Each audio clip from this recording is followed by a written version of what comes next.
Happy New Year to all the viewers out there, and a warm welcome today to Sam Burgesson. How are you going, Sam?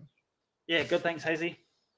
Big old week there of racing with 9 winners there spread across the last 10 days. Some nice runs and some nice performances by some of the horses there, and we'll kick that off there at Matamata on the 23rd and have a quick chat about Bello Mio, Savoir Faire, Fierce Flight, and Supreme Khan.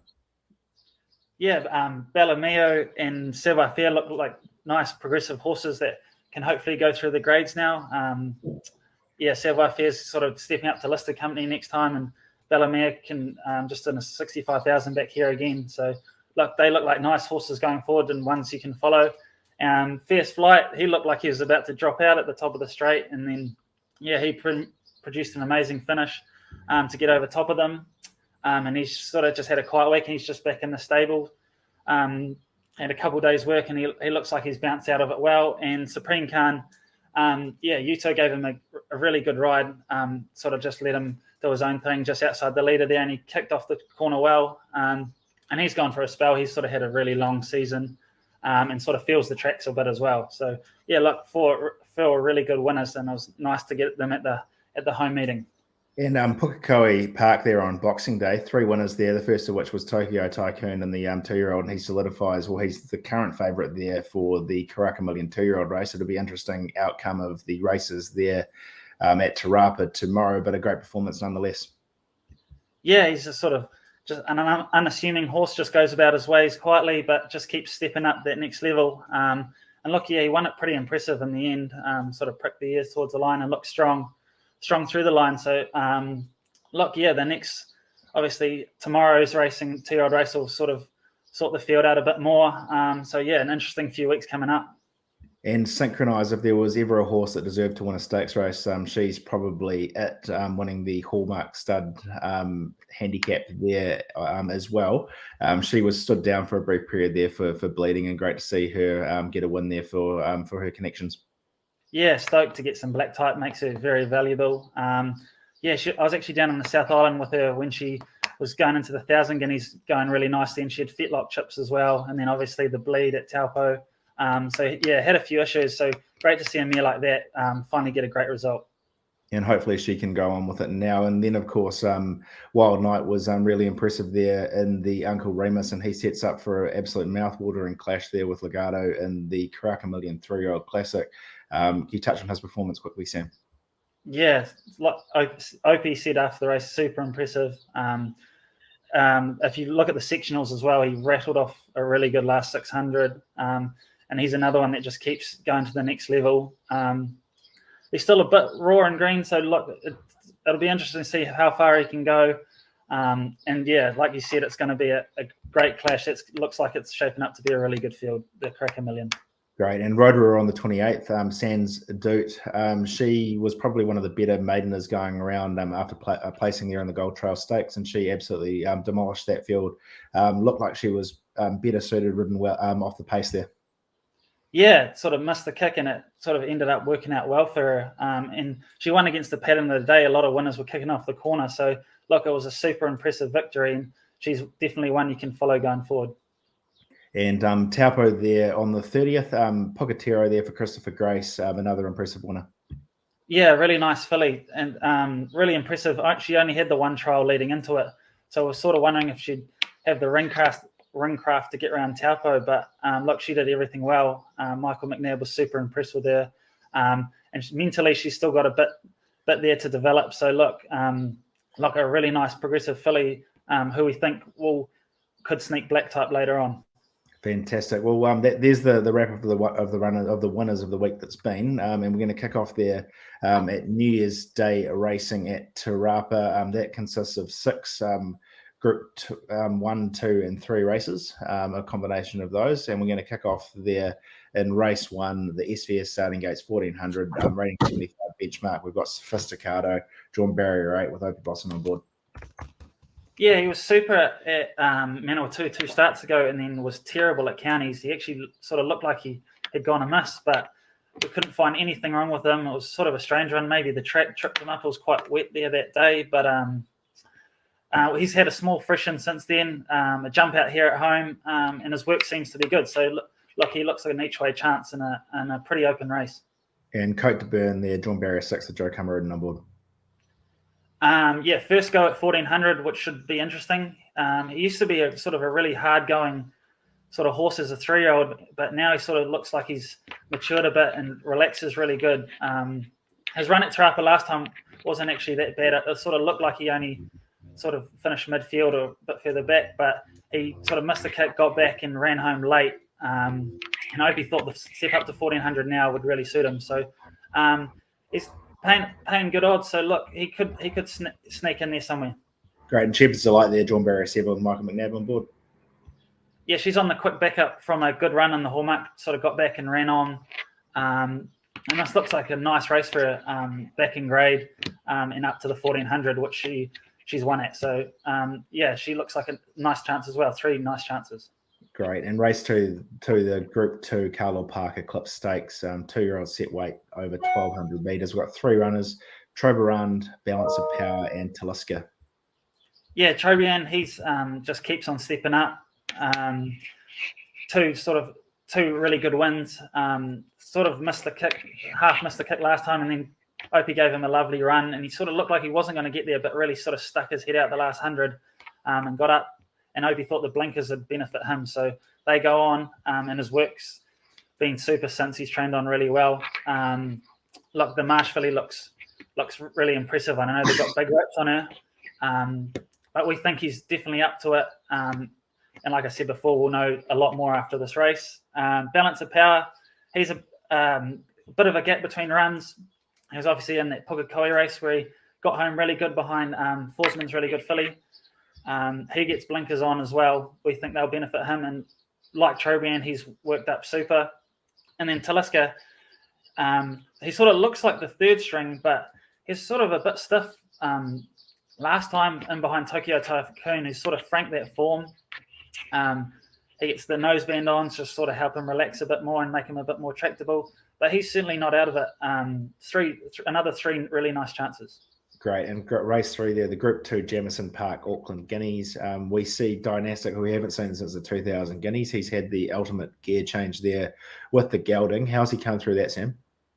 Yeah, look, he's done really well since he sort of had a small break after Riccarton. Sort of built him up, and was in that group enlisted trial in behind some pretty smart horses. It only looks like he's sort of finished back in the field, but Craig Zaki was really impressed. He sort of got back last, sort of picked a few of them off one by one and got home really nicely. We think the 1600 will suit.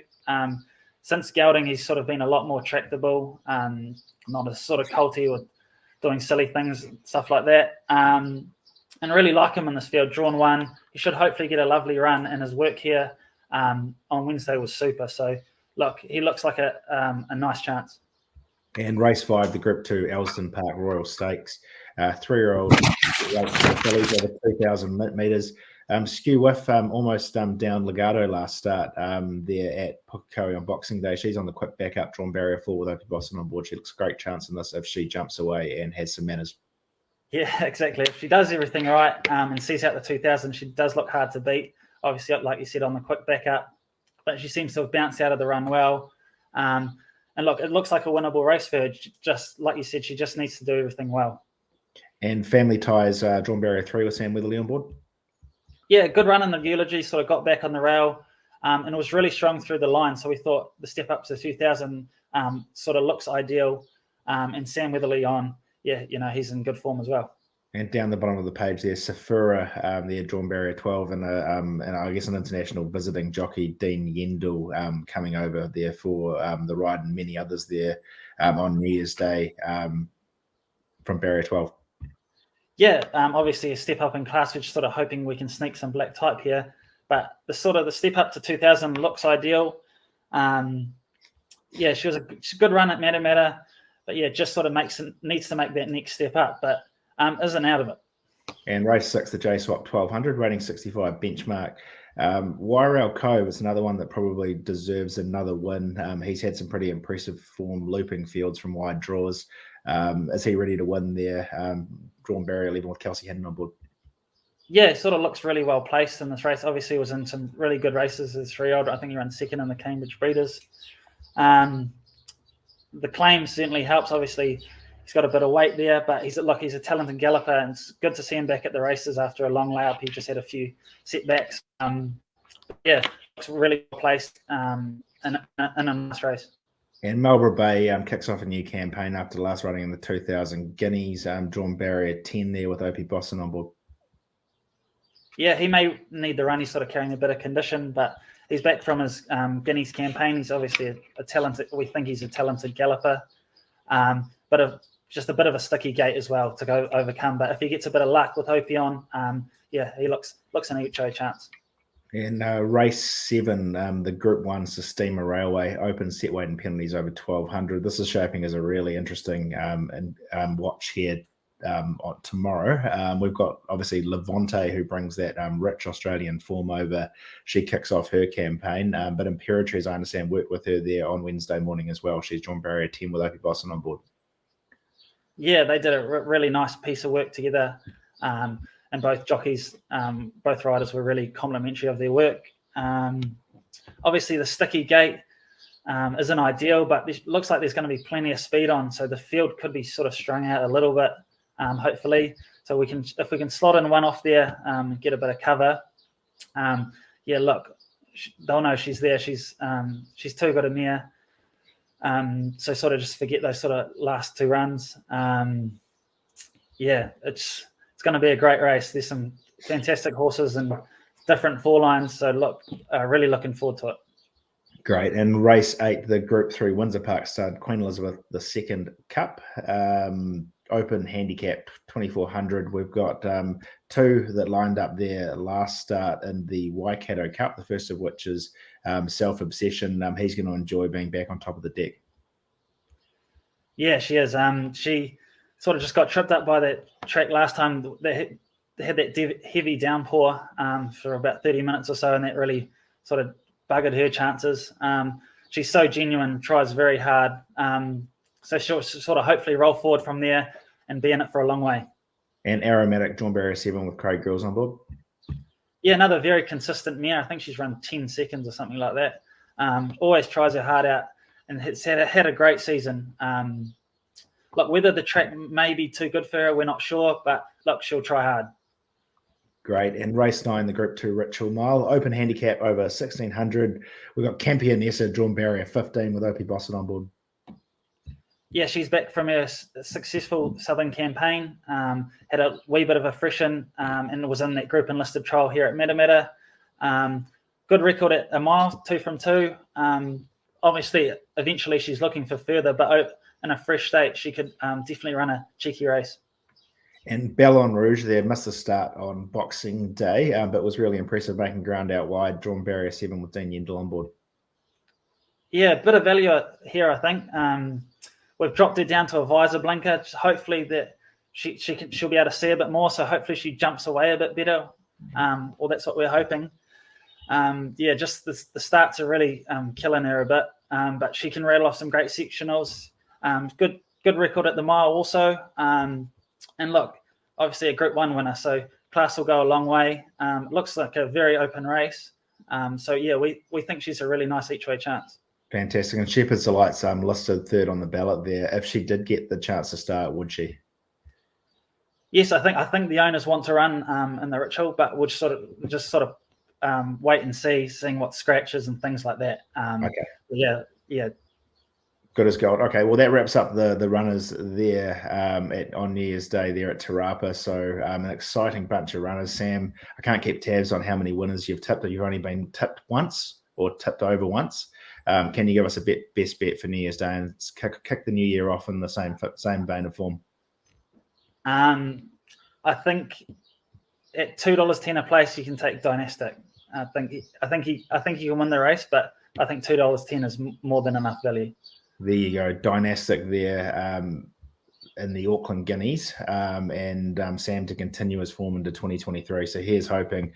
So Sam, any plans for tonight? Quiet night tonight for New Year's Eve celebrations, or a bit of a barbecue or anything? Yeah, actually heading around to Mark's for a bit of a feed and a few drinks, but yeah, be pretty quiet. Yeah, big day of racing tomorrow, so nothing too outrageous. Absolutely, and a big week of racing next week as well. So there's a big team entered at Matamata on Wednesday. Any to keep an eye out for there? Oh, look, yeah, there will be plenty. Just off the top of my head, what winning chances do we have? Oh, look, we'll have to wait and see to barrier draws. To be honest, we might have. We might have delaying. And yeah, we'll just see. I think we're meant to get a bit of rain as well, so I'll hold off. I won't try and tip one yet. Yeah, I wasn't asking for one, but there you go. Big team Matamata runners, and then the following, I believe Sunday there at Akau Park, we've got some nice chances engaged there, and we'll see the return of Maven Bell. Yeah, look, obviously she had a setback leading into the spring, into a Guineas campaign, and so it's really exciting to see her back. She's tried really nicely twice, so look, one to really look forward to next weekend going forward. Great. Well, thanks for joining us today, Sam. I know it's been busy time for you, and Happy New Year's. I hope you have an enjoyable night tonight, and good luck with all of the runners there tomorrow as well. Yeah, cheers, Hazy. Happy New Year to you and everyone else out there. Thank you.